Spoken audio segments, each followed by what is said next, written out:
ইবাদত কতটুকু কবুল হবে এই বিষয়ে যদি কিছু ব্যাখ্যা জানাতেন। ভাই, পরের হক যদি কেউ মেরে খায় আর এই লোক ইবাদত বন্দেগী করে, ইবাদত বন্দেগীতে তার আমল নামা কিন্তু বাড়তে থাকবে।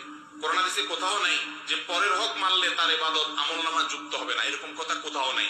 আপনি পরের হক মারেন, অন্যের সম্পদ আইল ঠেলেন, অন্যের টাকা মেরে দেন, অন্যের টাকা আত্মসাৎ করেন, গম চুরি টিন চুরি করেন, অন্য আরো কিছু চুরি করেন, করে আপনি অর্থ আত্মসাৎ করতে থাকেন। আপনি একটা বিষয় নিশ্চিত থাকেন, আপনার আমল নামাতে নেকামল যেগুলা করবেন, ইবাদত বন্দি করবেন, এগুলোর সব লেখা হবে। আপনি হারাম কাজ করছেন দেখে এগুলো লেখা হবে না, এরকম কিছু কোরআন হাদিসে আসছে বলে আমার জানা নাই। আপনি স্বর্গে চলে যাইবেন, খালি মসজিদে দান করেন, মাদ্রাসায় তিনখানায় দেন, নামাজের কাম নামাজে করবো, পাপের কাম পাপে করবো। কতটি বক্তা বাইরে সেরা আবার এমনি ব্যালেন্স করে যে আপনি যাহাই করেন, যে বড় পাপ করেন কোন অসুবিধা না, আপনি নামাজটা ঠিক রাখেন। এমনি কয়, এই দান্দাবাজের বাচ্চা, কে কইলো তোমার এই কথা যে তুমি যা মন চায় তাই করো, কোনো অসুবিধা নাই, কিন্তু নামাজ ঠিক রাখেন।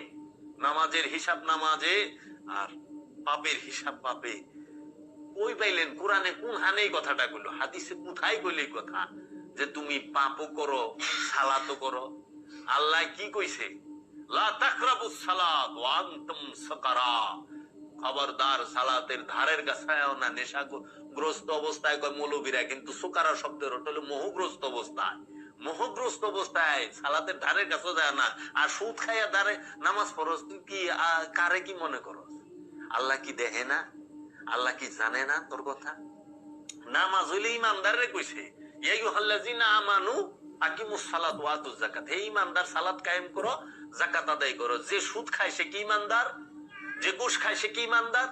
পৃথিবীতে কোন আলেম, কোন মুফাসসির, কোন মুহাদ্দিস কি ওর ক্ষমতা আছে যে সে প্রমাণ করে দিব যে সুদ খাওয়ার পরে সেই ইমানদার থাকে, ঘুষ খাওয়ার পরে সেই ইমানদার থাকে, কিংবা ঘুষ খাইলেও সে ইমানদারের খাতায় আসে, অন্যের হক মাইরা খাইলে ইমানদারের খাতায় আসে, অন্যের সম্পদ মাইরা খাইলে ইমানদারের খাতায় আসে, অন্যের আত্মীয় স্বজনের হক মাইরা খাইলে ইমানদারের খাতায় আসে?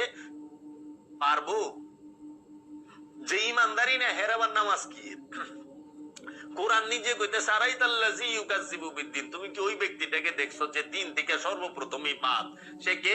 ফাযালিকাল্লাযী ইয়াদউল ইয়াতীম, যে এতিমের হক মাইরা খাইলো, যে এতিমের সম্পদ মাইরা খায়, সে দিন থেকেই বাদ। যে দিন থেকেই বাদ, এর আবার কিসের নামাজ রোজা হজ যাকাত?